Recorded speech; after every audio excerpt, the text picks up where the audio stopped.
Mantap. Assalamualaikum warahmatullahi wabarakatuh. Apa kabar sahabat tani? Apa kabar pemirsa dimanapun Anda berada? Tetap semangat bertani. Untuk melakukan sebuah penanaman, tentu kita tidak lepas dari pembuatan lahan untuk tanaman ya sahabat tani. Dengan mengikuti tanaman apa yang akan kita tanam. Jadi pembuatan lahan bisa kita lakukan dengan alat yang besar ataupun dengan alat yang kecil. Itu kalau memang luasan memang diperlukan memakai alat untuk pengolahan lahan. Nah, bagaimana kalau lahan kita juga tidak terlalu luas? Tentu kita juga harus memperhitungkan masalah biaya kalau memakai alat berat ya sahabat tani. Nah, di sini saya akan menggambarkan sedikit bagaimana kalau lahan kita juga tidak terlalu lebar ya sahabat tani. Kalau kita tidak bisa menggunakan alat-alat berat dan syarat-syarat yang harus kita penuhi dalam setiap pembuatan media tanam, tentu kita harus ingat dengan unsur hara yang tersedia, porositas yang baik, aerasi, juga drainase ya sahabat tani. Jadi tidak jauh dengan pembuatan dengan media tanam yang akan kita gunakan seperti pembuatan media tanam dalam polybag ataupun media tanam yang akan kita masukkan ke dalam pot.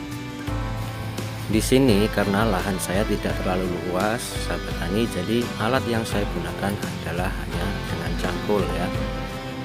Dengan tetap memperhatikan bagaimana untuk mendapatkan, pertama adalah kegemburan.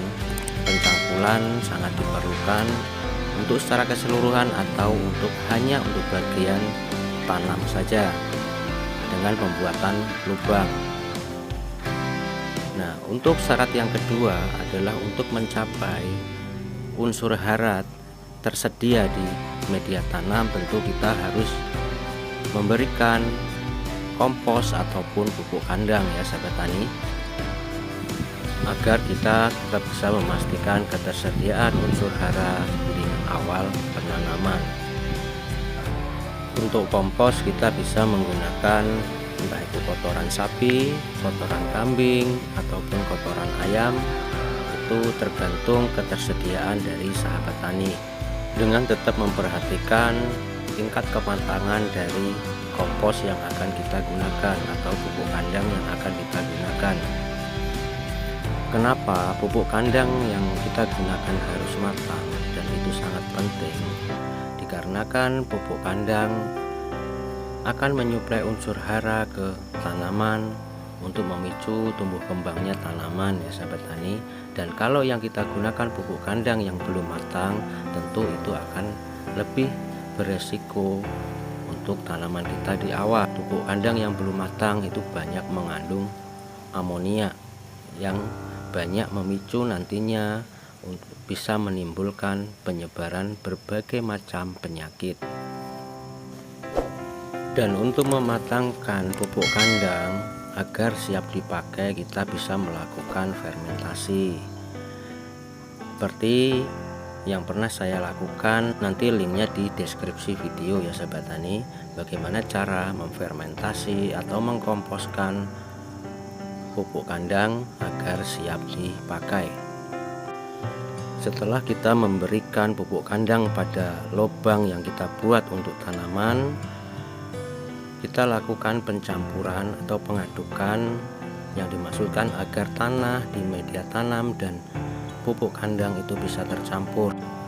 Kemudian kita diamkan selama 1 minggu agar suhu pada pupuk kandang itu bisa menurun.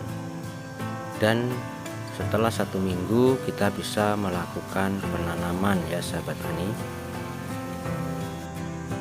Begitulah sahabat tani, bagaimana cara kita menyiapkan lahan penanaman dengan metode yang sederhana.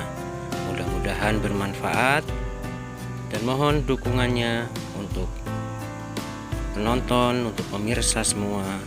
Dukung channel saya agar semakin berkembang dan bermanfaat untuk orang banyak dengan cara subscribe, like, dan komen.